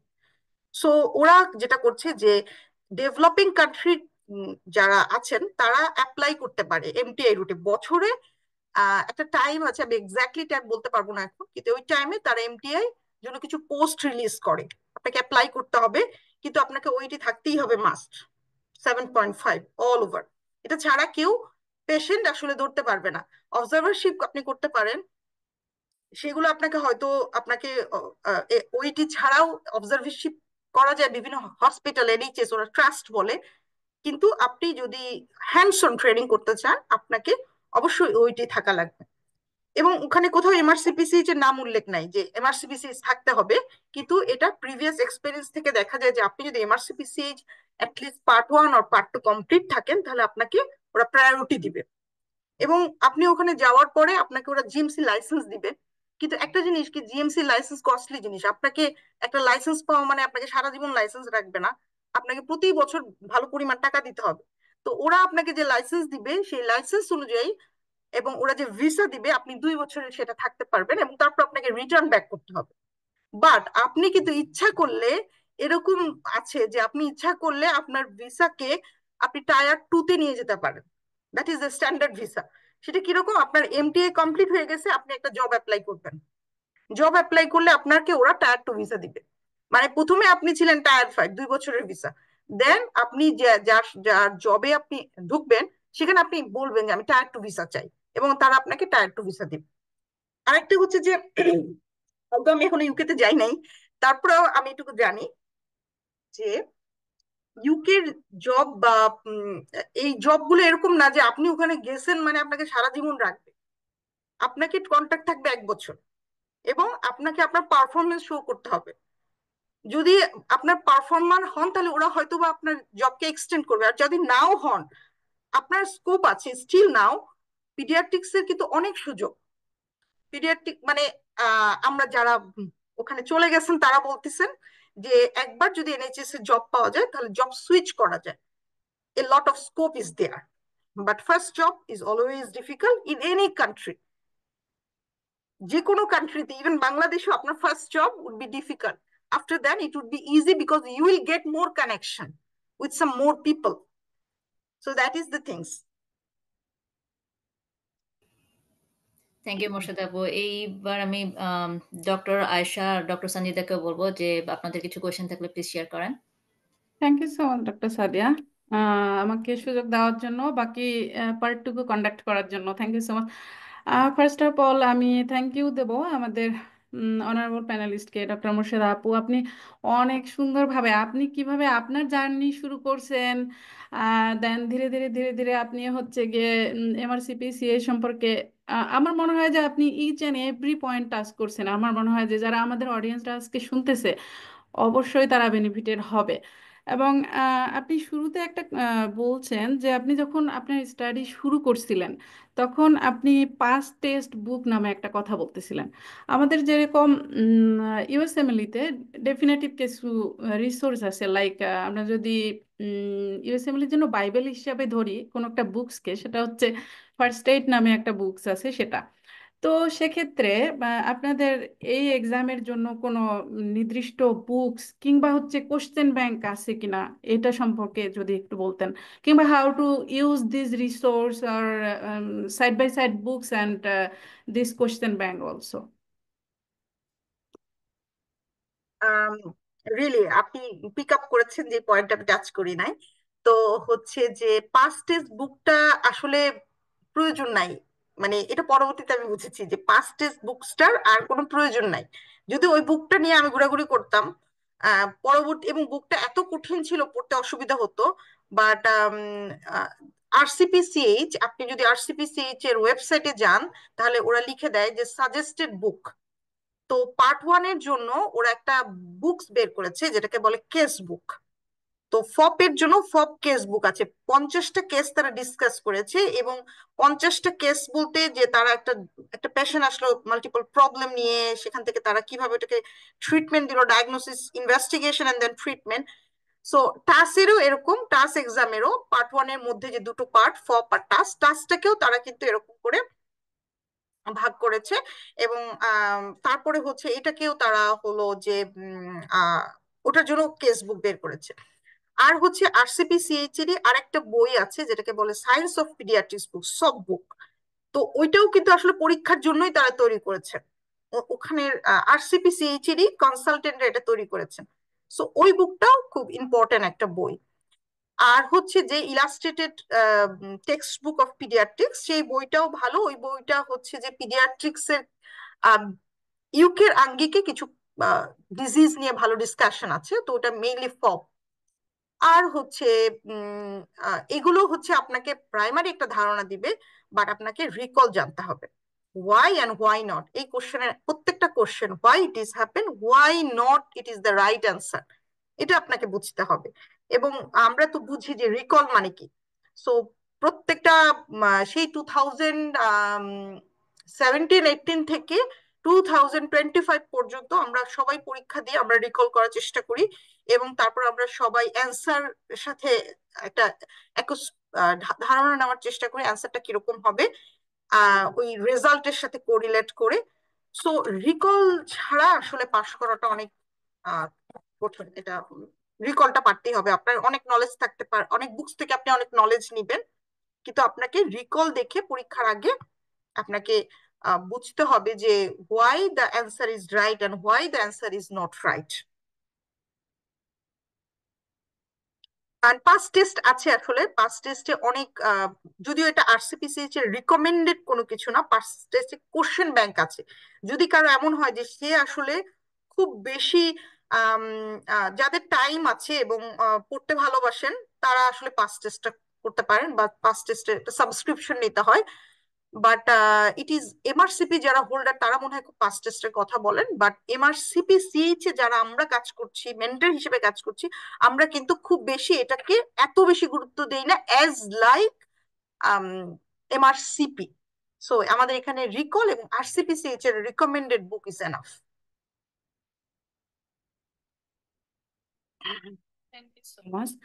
তো আমাদের স্টুডেন্টরা কখন থেকে এই জার্নিটা শুরু করতে পারবে, এবং হচ্ছে এটার জন্য কি ম্যান্ডেটরি যে আমাদের, লাইক আমরা যদি শুরু করি ইউএসএমএল আমরা শুরু করি থার্ড ইয়ার থেকে পড়া, কিংবা যারা ডেডিকেটেড ডেডিকেটেড স্টুডেন্টদের কথা বলতেছি, দেখা যায় যে ওরা সাইড বাই সাইড ইন্টার্নশিপ করতেছে এবং হচ্ছে যে ইন দ্য মিন টাইম তারা step one step two clear করে ফেলে।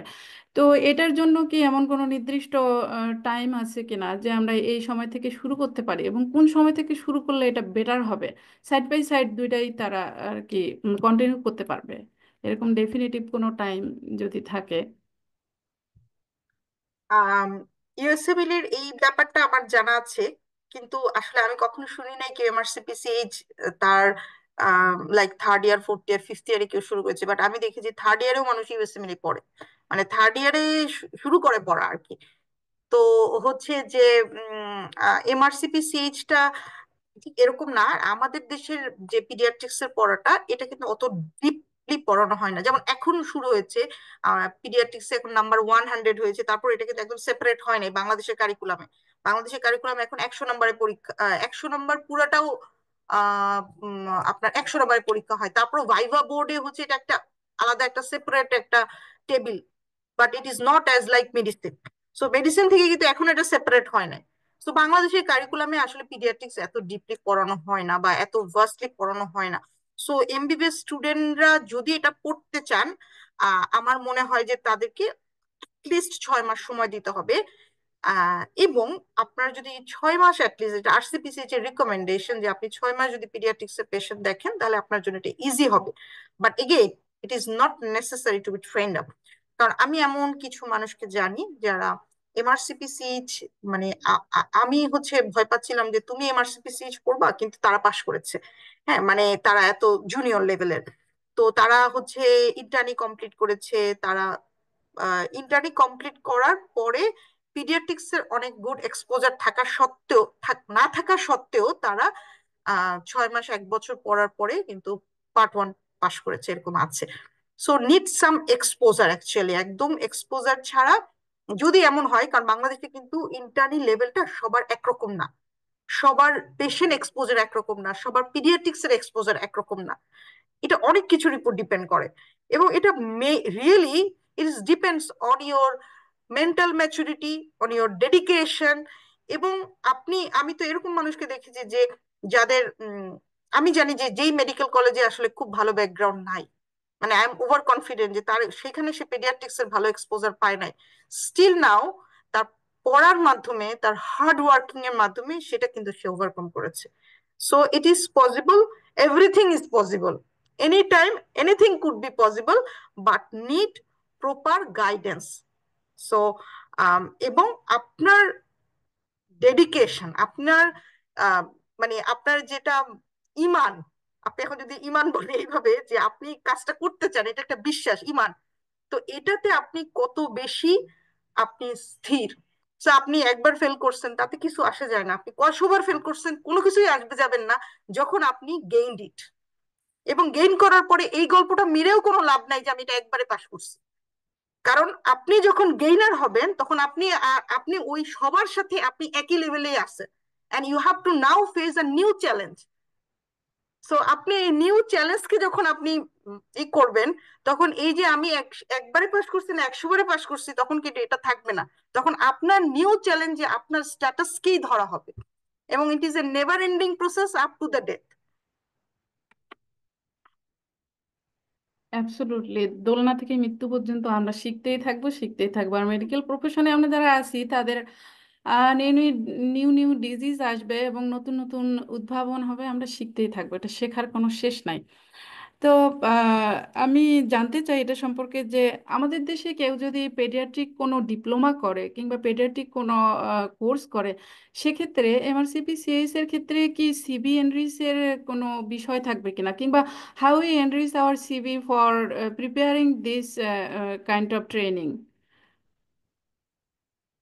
লাইক এখানে রিসার্চ, রিসার্চ এক্ষেত্রে কতটুকু হেল্পফুল হবে, কিংবা বাংলাদেশি পেডিয়াট্রিক্সের কোনো ডিপ্লোমা কোনো কাজে দেয় কিনা, কিংবা এটার কোনো আফটার পাসিং কোনো ইয়ার অফ গ্র্যাজুয়েশনের কোনো ব্যারিয়ার আছে কিনা, এই জিনিসগুলো সম্পর্কে একটু বললে ভালো হয়।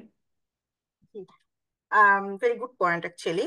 সো আপনি যেটা একটা বলছিলেন যে সিভি এনরিচ, সো এরকম ব্যাপার আছে যে আমি অনেক মানুষকে চিনি যে প্ল্যাব পাশ করেছে, আম, আহ, কিন্তু জিএমসি লাইসেন্স পাওয়া সত্ত্বেও সে জব পাচ্ছে না, আবার এমআরসিপিসিএইচ পাচ্ছে, জব পাচ্ছে না, এরকম অনেক ব্যাপার আছে।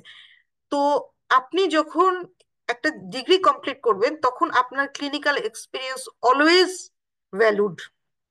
আপনি যদি না পাশ করেন, তাহলে আবার এটা কোনো ভ্যালু নাই। জিনিসটা হচ্ছে এরকম, আপনি এটা পাশ করেন নাই তো আপনি বাংলাদেশে কি করছেন এটা দিয়ে কিছুই হবে না, বাট আপনি পাশ করার পরে এটা মানে ভ্যালু ক্রিয়েট করবে। সো অলওয়েজ ক্লিনিক্যাল এক্সপিরিয়েন্স এবং emergency handling experience is very important, যে আপনি আসলে কাজ পারেন। আপনার যখন জব অ্যাপ্লাই করবেন আপনাকে তখনই তো লাগবে। তো তখন আপনাকে ওই যে যেটা আব্দুল্লাহ ভাই আজকে বলছিলেন যে you have to express yourself, that is very important.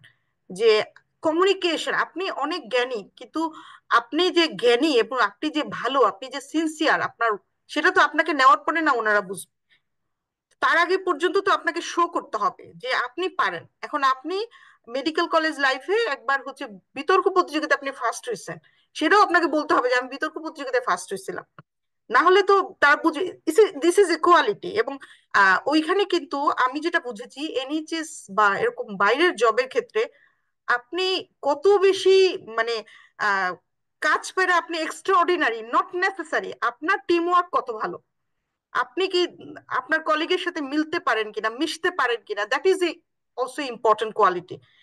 আপনি অনেক ভালো ডাক্তার কিন্তু আপনি ওখানে যাওয়ার পরে সবার সাথে আপনার গ্যাঞ্জাম লাগে, সো আপনি হচ্ছে গুড ডাক্তার না, কারণ আপনার টিম কোয়ালিটিটা লাগবে। সো আপনি যদি ক্লিনিক্যাল এক্সপেরিয়েন্স নেন সেটা অবশ্যই আপনার কাজে দিবে, এটা নিয়ে কোনো সন্দেহ নাই। আপনি যদি একটা ডিগ্রি থাকে, একটা ডিসিজ থাকে, একটা এমডি থাকে, যেটাই থাকুক না কেন, ওই যে বললাম আপনি বিতর্ক প্রতিযোগিতায় অংশগ্রহণ করছেন, এটাও আপনাকে কাজে দিবে। আপনি 10 জন স্টুডেন্টকে পড়াইছেন, সেটাও কাজে দিবে, কিন্তু আপনি যে পড়াইছেন তার এভিডেন্স কই? তো এই কথাটা তো আমরা জানতাম না, অনেক কাজ করেছি এমডিতে, প্রতি প্রতি সপ্তাহে আমাদের জার্নাল প্রেজেন্টেশন হইতো, কিছু ডকুমেন্টস হয়তো আছে কিন্তু কোথায় গেছে এখন জানি না। তো তখন আমরা এরকম ডকুমেন্টস রাখতাম, বাট তখনও আসলে এভাবে করে বুঝে উঠতে পারি নাই। তো অনেক সময় অনেকে সিনিয়ররা বলেছেন কিন্তু গুরুত্বটা সবসময় বুঝতে পারি নাই। কিন্তু আসলে কিন্তু ডকুমেন্টেশন ইম্পর্টেন্ট, আপনি যাই করেন আপনি ডকুমেন্ট রাখেন। আপনি একটা গুগল ড্রাইভ লিঙ্ক খুলে ফেলেন, আপনি 10 জনকে পড়াইছেন, আপনি গুগল ড্রাইভ লিঙ্ক খুলেন, আপনি ওদের কাছ থেকে ফিডব্যাক নেন যে আপনি কি কি পড়াইছেন, তারা কত হ্যাপি। সো এটা একটা ডকুমেন্টেশন। আপনার সিনিয়র যে আপনি একটা ক্যানুলা করছেন অথবা আপনি একটা ডায়ালাইসিস করছেন, আপনার স্যারের কাছ থেকে আপনি একটা ফিডব্যাক নেন যে আপনি এটা কত সাকসেসফুলি করেছেন। তো ওই ব্যাপারগুলো আসলে কাজে লাগে। আর কোনো ইয়ার অফ গ্রাজুয়েশন নাই। আমার আমার কাছে একজন ইন্ডিয়ান স্টুডেন্ট কিছুদিন আগে জয়েন করেছেন পড়ার জন্য।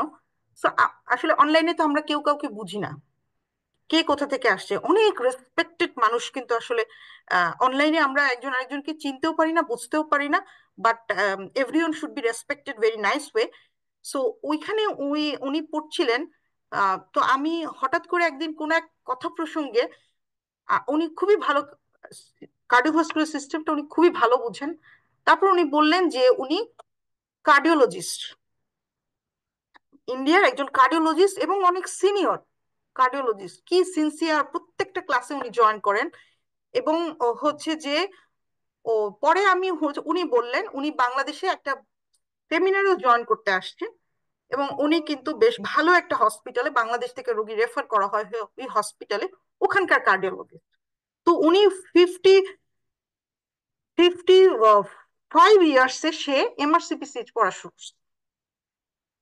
সো সে এখন, এবং সে নাকি ইউকেও মুভ করতে চাচ্ছেন। তো এরকম আমি আরো অনেক অনেক উদাহরণ জানি যে কোন বছরে উনি এমবিবিএস পাশ করেছেন এবং আপনার কত বয়স, ইট ইস নট এ ফ্যাক্টর। আপনি যদি পড়তে চান, আপনি নলেজ অ্যাকোয়ার করতে চান, আপনি ডিগ্রি করতে চান, ইউকেতে মুভ করতে চান, বয়স ফ্যাক্টর না আপনার। তবে অবশ্যই আপনাকে এটাও মোটিভেটেড হইতে হবে যে ওখানে যে আপনি আপনার পুরানো জিনিসকে, মানে আপনার যে অতীত status, it is not required by everyone. তো আপনি যখন যেটা পড়তে যাবেন তখন আপনাকে মনে করতে হবে আপনি স্টুডেন্ট। আমি যখন ক্লিনিক্যাল পড়া শুরু করছি আমি কখনো এটা মনে করতাম না যে আমি থিওরি পড়াই আমি একজন মেন্টর। এটা আমি কখনো ভাবতাম, আমি ভাবতাম আমি ওদের মতনই, আমি সবার মতন। এবং ট্রু, আপনি যখন এক্সামিনি তখন আপনি সবার মতনই, অন্য সব এক্সামিনের মতো। আপনি কোথাও কোনো দিক থেকে কারোর চেয়ে বেশি পরে পারেন না, জানেন না। আপনি যদি কিছু পারেন আপনাকে মানুষকে শিখাইতে হবে, আপনাকে সেটা সেই নলেজটা মানুষকে দিতে হবে, আদারওয়াইজ আপনি সবার মতনই। সো এটা বলার উদ্দেশ্য হচ্ছে যে আপনি আপনার যে স্ট্যাটাসে থাকুক সেই স্ট্যাটাস থেকে বের হয়ে আপনি যদি সবার সাথে মিলে কাজ করার জন্য ইন্টারেস্টেড হন, তাহলে বাইরের দেশ আপনার জন্য। আর যদি আপনি মনে করেন যে আপনি আসলে সবার সাথে মেলা সম্ভব না, বা আপনি এখন আপনার হার্ড ওয়ার্কিং স্টেজে যাওয়া সম্ভব না, আপনাকে একটা ফ্লেক্সিবল লাইফে থাকতে হবে, তাহলে probably outside the country, developed country is not for you. Thank you so much আপু। আসলে I realize that actually graduation gap is not a factor, factor is information gap, right? So আমরা আসলে সঠিক information না পাওয়ার কারণে day by day পিছিয়ে যাই। Dream USA মিলে আয়োজিত আজকের আমাদের এই এমআরসিপি সিএস, এটা যদি আয়োজন না করতো আসলে আমি এটা সম্পর্কে এত কিছু জানতাম না। আমাদের মেডিকেল প্রফেশনালিস্টদের জন্য আসলে অনেক দ্বার উন্মুক্ত, সেটা দেশে হোক কিংবা বিদেশে হোক। অ্যাব্রোডে pretty much challenging but not impossible. কিন্তু এতগুলো যে স্কোপ আছে সেগুলো আসলে আমরা maybe most of the medical স্টুডেন্টই জানি না। আমরা জাস্ট এখন পর্যন্ত পড়ে আছি যে ও okay, MB after complete my MBBS then I will do BCS আর এফসিপিএস আর MPS. Now it is MPS is also available in Bangladesh, but other than that, no, everybody just ignore it, I think. But যারা একটু family well educated কিংবা হচ্ছে, but তারা কিন্তু চিন্তা করে যে after 10 years, okay, I board in my Bangladesh, so I ওয়ান্না move in abroad like this. তখন তারা চিন্তা করে যে যখন বোর্ড হয়ে যাবে, না এখন মেবি মুভ করা যায় যে বিদেশে। তো আমরা যারা মেডিকেল স্টুডেন্টরা এখন থেকে চিন্তা করতেছি, আমরা আমাদের এই ড্রিম অ্যাসেম্বলি গ্রুপের মাধ্যমে আমরা যে এভরি স্যাটারডে সানডে ওয়েবিনারগুলো করতেছি, আমাদের মোটিভ একটাই যে আমরা যাতে জানাতে পারি এই জিনিসগুলা, ওরা 10 বছর পরে গিয়ে যেন এই চিন্তাগুলো না করে যে আমি এখন সুইচ করতে চাই আমার মেডিকেল, আমি হচ্ছে অন্য দেশে হচ্ছে মুভ করতে চাই, আমাকে অন্য দেশে আমার দেশকে রিপ্রেজেন্ট করতে হবে। তো ওই চিন্তাটা যদি এখন থেকে আমরা শুরু করি যারা হচ্ছে ডেডিকেটেড স্টুডেন্ট, আমার মনে হয় তারা আসলে আমাদের এই ওয়েবিনারগুলোর মাধ্যমে অনেক বেশি উপকৃত হবে। আপনি ইচ অ্যান্ড এভরি পয়েন্ট এত সুন্দরভাবে বলছেন, আমি আমি নিজেও আসলে এটা সম্পর্কে এত বেশি জানতাম না। তো আজকে জানলাম আসলে পড়ালেখার কোনো বয়স লাগে না, graduation gap is not a factor, just সঠিক ইনফরমেশন লাগবে। তো আমি একটু ইন্টারেস্টেড আপনাদের, আপনি টিউটরিং এর বিষয়ে বলতেছিলেন এমআরসিপিসিএস রিলেটেড। সো এই টিউটরিংটা কি এখনো কন্টিনিউ করতেছেন কিংবা করতেছেন? আপনার সাথে আরো কেউ রিলেটেড আছে কিনা? আসলে আমি একাই করছি স্টিল নাও, আমি একা এটাকে ম্যানেজ করতে পারছি, বিকজ আমি আসলে এখানে খুব প্র্যাকটিস করি না ওইভাবে করে বিকালের পরে। আবার আমার জবটাও অত বেশি ডিফিকাল্ট এন্ড টাফ না, তো আমি মানে ওইভাবে আসলে ম্যানেজ করছি। এবং আমি এটা অনলাইন বেসড, বাংলাদেশের স্টুডেন্টরাও পড়তে পারে বা বাংলাদেশের বাইরেও অনেকে পড়তে পারে। তিনটা পার্টি আমি কভার করছি। আসলে এটা আমি এখনো করতে পারছি বাংলাদেশে থাকার কারণে, বাট আমার ইচ্ছা আছে যে I will continue it if Allah accept. আর সবকিছু আসলে একটা জিনিস কি, মানে আমি একটা জিনিস কিছু ঘটনা আমাকে খুব কষ্ট দিয়েছিল, যে এখান থেকে আমার আসলে মেন্টরশিপ শুরু করা, যে we have to B polite. আপনি যখন একটা নিউ স্কিল শিখেছেন, আপনি যখন একটা আম, কোনো একটা কিছু শিখেছেন, হ্যাঁ, যেটা সেখানে আপনি কোনো কিছু অ্যাচিভ করেছেন, তখন মোস্ট ইম্পর্টেন্ট হচ্ছে যে আপনাকে যেন কোনো প্রাইড না টাচ করতে পারে। তো আপনার কাজ হচ্ছে অন্যকে এটা জানানো। সেটা আপনি উইথ মানি উইদাউট মানি অনেকভাবেই করতে পারেন, কিন্তু আপনি যেটাই করেন সেটা আসলে আপনাকে অলমাইটি স্কোপ দিয়েছে। সো আপনি হোয়াট এভার, আপনি যেই গডে বিশ্বাস করেন, আপনাকে সেই সুযোগটা দিয়েছে, কারণ সবাই এই সুযোগটা পায় না এই কোয়ালিটিটা অ্যাচিভ করার জন্য। যেই কোয়ালিটিটাকে অ্যাচিভ করার জন্য যাকে এই সুযোগটা দেওয়া হয়েছে সেইটা করতে পেরেছে। তো আমি দেখেছি, আমাকে অনেকেই এরকম বলেছে যে আপনি আম, কিন্তু হচ্ছে যখন আমি এমআরসিপিসি ক্লিনিক্যাল কমপ্লিট করলাম, তো অনেকেই বলেছেন আপনি কিন্তু মানে ছেড়ে দিয়েন না তাহলে। মানে ওনারা অনেক হোপ পেয়েছে এই জায়গা থেকে, অনেকেই খুব ডিপ্রেস ছিল, ডিসিএইচ করেছে, তারা হ্যাপি না তাদের প্রফেশনাল জায়গা থেকে, তারা নতুন কিছু করতে চাচ্ছিল। তো এই জায়গায় এসে তারা অনেক হোপ পেয়েছে। রিয়েলি আমার কাছে অনেক অনেক গল্প আছে যারা হচ্ছে পড়তে এসে তাদের ডিপ্রেশনের জায়গাটাকে ওভারকাম করেছে। তো আমার ইচ্ছা আছে যে আমি এটা কন্টিনিউ করব, বিকজ আমি অনলাইন বেসড। মেবি আমি আসলে আব্দুল্লাহ ভাইয়ের কাছ থেকে শিখলাম যে আমি এই জায়গাটাকে এরকম করতে পারি যে যেখানে আমি আরো অনেক মানুষকে ইনভলভ করব, যেখানে আমি আরো অনেক মানুষকে মাধ্যমে আমি এটাকে শেখাবো। আমি আসলে ইন্সপায়ার্ড, এই জায়গাটা আমি এখান থেকে শিখেছি, এই আর কি। But it should be continue, but not only me, আরো অনেকেই কিন্তু মেন্টরশিপ করছে এমআরসিপিসিএইচ এর জন্য। আহ, আসলে অস্ট্রেলিয়ান মেডিকেল এক্সাম যেটা এএমসি, সেটার জন্য এখন হচ্ছে নতুন নতুন।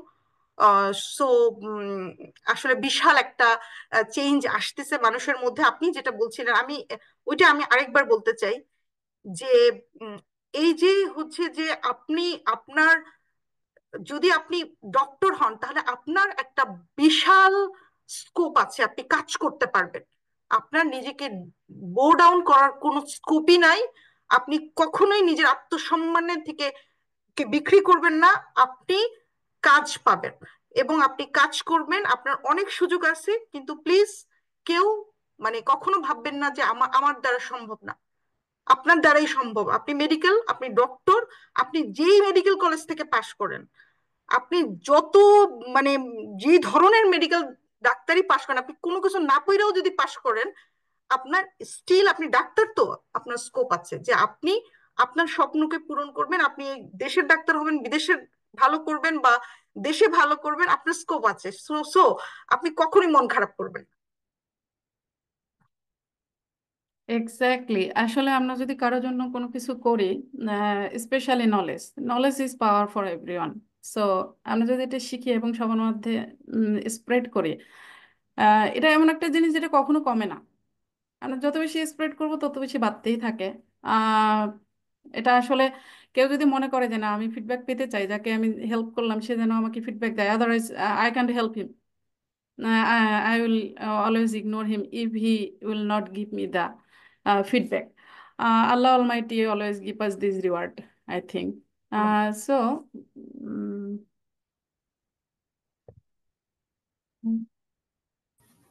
Sanjita, you can ask any question if you have, or Dr. Sadia have any remaining question from our Facebook group. আসলে আপু যেসব মোর্শেদ আপু যেগুলো আমাদের সাথে শেয়ার করলেন, আমি তো আসলে নোট নিচ্ছি। সো নোট নেওয়া তো শেষ হচ্ছে না দেখা যাচ্ছে। সো দেখা যাচ্ছে কোশ্চেন আরো বাড়তেছে, আরো কিছু You can ask question, so Apu. এটা অ্যাকচুয়ালি জানার অনেক কিছু আছে যেখান থেকে আমি যেটা জানতামই না সেটা এখন আমার সামনে আরেকটা অপরচুনিটি হিসেবে আসতেছে। So we really need to know about it. So হ্যাঁ, আমাদের যেটা মেইন কনসার্ন যে আমরা কখন শুরু করছি, যে আপনি একটু আগে কোয়েশ্চেনটা রাখলেন যে আমরা ঠিক কখন পড়াশোনা শুরু করছি। যেমন আমরা ইউএসএমএলএ থেকে যারা আমরা অলরেডি এমবিবিএস পড়তেছি, যে কোনো সময় ওরা পড়াটা শুরু করতে পারে। কিন্তু যেটা আমি যতটুকু বুঝতে পারলাম যে এমআরসিপিসিএইচ এর যে পড়াশোনাটা বেসিক্যালি আমাদের ইন্টার্নশিপ যখন আমরা করতেছি, that is our clinical exposure শুরু হয়েছে। সো ইন্টার্নশিপটা আমাদেরকে ১ বছর এট লিস্ট করতেই হয়। এবং আমি যদি কম্পেয়ার করি উইথ প্ল্যাব, যে প্ল্যাবেরও একটা রিকোয়ারমেন্টস আছে যে এট লিস্ট ১ বছর পর্যন্ত মানে আমি কোনো একটা মানে মেডিকেল স্কুলের সাথে ১ বছর আমি কোথাও প্র্যাকটিস করেছি। সেরকম আমার মানে সেরকম একটা হচ্ছে গিয়ে অভিজ্ঞতা আমার আছে। এক্সপেরিয়েন্স আছে যে মেডিকেল স্কুলে ১ বছর পর্যন্ত কাজ করছি, তাহলেই আমি এই প্ল্যাবের জন্য পরীক্ষায় বসতে পারবো এরকম। কিন্তু আমি যতদূর বুঝতে পারছি, I just want to confirm যে মোর্শেদ আপা আমি এটা ঠিক বুঝেছি কিনা, যে যারা ইন্টার্নি করছে তারা actually while they are pursuing their career এবং ইন্টার্নি থেকেও তারা অ্যাকচুয়ালি পরীক্ষার জন্য আবেদনপত্রের যে রিকমেন্ডেশন গুলো আছে সেটা কি তারা ফুলফিল করে, নাকি ইন্টার্নটা শেষ হয়ে যাওয়ার পর তো ওরা বেসিক্যালি এমবিবিএস ইজ কমপ্লিটেড, ওই ইন্টার্নশিপ কমপ্লিশনের যে সার্টিফিকেশনটা আমরা পাচ্ছি, তখন আমরা অ্যাকচুয়ালি প্রুফ করতে পারছি যে আসলে আমাদের ক্লিনিক্যাল এক্সপেরিয়েন্স আছে। এবং তারপর আমরা যে কাজগুলো করতেছি, নেক্সট যে জবে আমি যাচ্ছি, সেগুলো অ্যাড অন হওয়াটা মাচ বেটার, রাদার দেন আমি ইন্টার্নশিপ শেষ হয়েছে, ঠিক আছে লেটস জাস্ট স্টাডি, আমরা জাস্ট ঘরে দরজা বন্ধ করে এখন পড়াশোনা করতেছি। সেটা আমাদের জন্য কি রিকমেন্ডেড কিনা? কারণ আমার তো মনে হচ্ছে এখান থেকে যে আমাদের অ্যাকচুয়ালি কাজ করে যাওয়া অ্যান্ড দেন বাই সাইড আমাকে পড়াশোনাটা করতে হবে, নট লাইক আমরা জাস্ট ঘরের মধ্যে বসে থাকবো আর পড়াশোনা করবো। Am I right? হ্যাঁ, আসলে এখানে আরসিপিসিএইচ এর যদি আপনি মেম্বার হইতে চান, মানে পরীক্ষা দেওয়ার জন্য তো আপনাকে আরসিপিসিএইচ এর মেম্বার হইতে হবে, তখন আপনার কাছে এমবিবিএস সার্টিফিকেট চাবে। তো আপনি কিন্তু ডাক্তারি না পাশ করে পরীক্ষা দিতে পারতেছেন না, এটা শিওর। তার তো তাহলে ইন্টার্নি কিন্তু সার্টিফিকেট লাগছে না। আহ, তারপরে হচ্ছে যে আপনাকে ওদের ওয়েবসাইটে লেখা যে আপনার অ্যাটলিস্ট 6 মাস এক্সপিরিয়েন্স থাকা উচিত, রিকমেন্ডেড, এই কথাটা লেখা আছে। এখন আপনি হচ্ছে যে পরীক্ষা কেউ যদি ইন্টার্নি করার পরে তারা 6 মাস বাসায় বসে বসে পড়ে পরীক্ষা দিতে চায়, সেটা সে দিতে পারে। তো এটা তো একটা কোশ্চেন আনসার পড়ে পড়ে বুঝে বুঝে দেওয়া, সেটা একটা বিষয়। কিন্তু এটা কিন্তু মানে এরকম না যে আপনি এই পরীক্ষার জন্য আপনি একদম এই পরীক্ষা কমপ্লিট না করা পর্যন্ত আপনি কোনো অ্যাটাচমেন্টে থাকবেন না, এরকম না, এরকম হওয়া উচিত না। বাট আসলে অনেক এটা বলার কারণটা হচ্ছে যে আমাদের রেজুমির হুম মধ্যে, যেমন যদি আমি ইউএসএ বেসড বলি তাহলে বলবো যে রেজুমিতে যদি কোনো গ্যাপ থাকে, সেটা যদি 1 মাসও হয়, সেটা আমাদেরকে হুম কারণ দর্শাতে হয় যে তুমি এই 1 মাস আসলে কি করছো। এবং করেন। সেখানে কিন্তু আমি বলতে পারি না যে এই 1 মাস আমি ঘরে বসে পড়ছি, ইটস নট গানা হ্যাঁ ওয়ার্ক ফর মি। সো এটাই আমি জিজ্ঞেস করতেছি ওখানটায় হ্যাঁ, কিভাবে কাজ করে। এটা হচ্ছে আসলে এমআরসিপিসি হচ্ছে পরের স্টেপ জিএমসি, যখন তখন জিএমসি এটা ধরবে যে তোমার এই গ্যাপ কেন। হ্যাঁ, তো এই গ্যাপকে এক্সপ্লেন করা লাগবে তখন। আসলে এটা এক্সপ্লেন, এটা তো মানে পড়ার জন্য কেউ বাসায় বসে আছে, এটা মনে হয় কেউ কখনো শুনবে না বাইরের মানুষ, এবং তারা এটা বুঝবে না। মানে আপনি বলতে পারেন আপনার ম্যাটারনিটি লিভ, অনেক কিছু আপনি বলতে পারেন বিভিন্ন ভাবে, সেগুলো একসেপ্টেড যে আপনি সিক ছিলেন, আপনার মন খারাপ ছিল, আপনি এই জন্য 15 দিন বাসায় ছিলেন, 1 মাস বাসায় ছিলেন, কিন্তু আপনি পড়ার জন্য আপনি চাকরি করেন নাই, এটা আসলে এক্সপ্লেন করার মতন হবে না। হ্যাঁ, তো এইটা যদি মানে কারো মাথায় থাকে যে আমি লাইসেন্স নিব বাইরের, তাহলে তো অবশ্যই তাকে এক্সপ্লানেশন গুলো দাঁড়া করাতে হবে, এবং it should not be. But কারো কারো কিন্তু প্রয়োজন হয়, কেউ কেউ কিন্তু পরীক্ষার আগে তার এক্সক্লুসিভলি পড়াশোনা করতে হয়। আমি আমি এরকম মানুষ আমাদের স্পেশালি বাংলাদেশের মানুষকেই পাই বেশি। বাট যারা হচ্ছে বাইরের দেশে থাকে আমি দেখি যে তারা একটু এগুলো করতেও চায় না। তো আহ, বাংলাদেশের মানুষের অনেকেরই লাগে যে সে এক্সক্লুসিভলি পড়বে, একসাথে অনেকগুলো কাজ অনেকে করতে পারে না। তো তখন সে কিভাবে এক্সপ্লেইন করবে সেটা একটা কিন্তু তার মাথায় একটা থাকতে হবে। লাইক অনেকে 24 ঘন্টা ডিউটি করে আসে একবারে, বাকি দিন সে ফ্রি থাকে একটা, বা আমি জানি না, কিন্তু কিন্তু মানে it should not be prolong time. মানে আপনার জন্য এটা আম, এরকম যদি আপনি করেন যে আপনি শুধু পড়বেন, পরীক্ষা সব পাশ করবেন, কিন্তু পাশ করাটাও কঠিন হবে। কারণ এটা হচ্ছে অনেক ক্লিনিক্যাল বেসড কোশ্চেন। এটা আমি এখন নেফ্রোটিক সিনড্রোমের একটা সিনারিও আপনাকে আমি বলতে পারি যে এটা এরকম সোয়েলিং হয়, এই হয় সেই হয়, কিন্তু আপনি যদি এটা দেখেন আপনি তো এটা মুখস্থ করা লাগবে না। আপনি যদি 5টা নেফ্রোটিক সিনড্রোমের পেশেন্ট দেখেন আপনার তো এটা মনে থাকবে। সো বেটার আপনি এখানে একটু সময় দিলে আপনি পড়ার সময়টা হয়তো বা কমে আসবে। That's absolutely correct. Thank you very much Morshed আপু, এত ইনফরমেশন শেয়ার করার জন্য অ্যান্ড এত ওপেনলি ডিসকাস করার জন্য আমাদের সাথে। আমি আপনাকে অনেক অনেক ধন্যবাদ জানাই। অ্যান্ড আমার অলসো যারা ভিউয়ার আছেন তাদের সবাইকে আমার আমন্ত্রণ থাকবে আমাদের নেক্সট ওয়েবিনারের জন্য। আপকামিং ওয়েবিনারের ইনফরমেশন আপনারা পেয়ে যাবেন ফেসবুকে অ্যাবাউট আওয়ার জুম প্ল্যাটফর্ম, এবং আপনারা সেভাবে জয়েন করতে পারেন। এবং ড্রিম ইউএসএমএলি সম্পর্কে জানতে হলে আপনারা দেখবেন আমাদের ফেসবুক পেজে ড্রিম ইউএসএমএলি সম্পর্কে সবসময় জানানো হচ্ছে যে it is a non profit professional organization. এটা সবাইকে হেল্প করার জন্য। এখানে মেন্টাল হেলথ সাপোর্টেরও ব্যবস্থা আছে। যখন আমরা এই যে আমাদের একটু আগে মুর্শিদা আপু আমাদেরকে বললেন যে আমাদের মন খারাপ হয়, সেক্ষেত্রে আমরা খুব পড়াশোনা করতে পারছি, ডিপ্রেস হয়ে যাচ্ছে না, we are like everyone is doctors over here. সবাই কথা বলছি সবার সাথে, এবং সবারই কিছু না কিছু হচ্ছে কখনো কখনো, এবং সবারই সাপোর্ট দরকার। এবং এখানটা একটা বিরাট বড় ফ্যামিলি ওয়াইজ আমরা আছি একজন আরেকজনকে সাপোর্ট করার জন্য। সো উইথ দ্যাট আমরা আর কোনো কথা না বাড়াই, আজকের মতো এখানেই ওয়েবিনার কমপ্লিট করছি। Thank you very much everyone. আসসালামু আলাইকুম। Thank you so much Murshida আপু, থ্যাংক ইউ অল, আসসালামু সবাইকে আলাইকুম।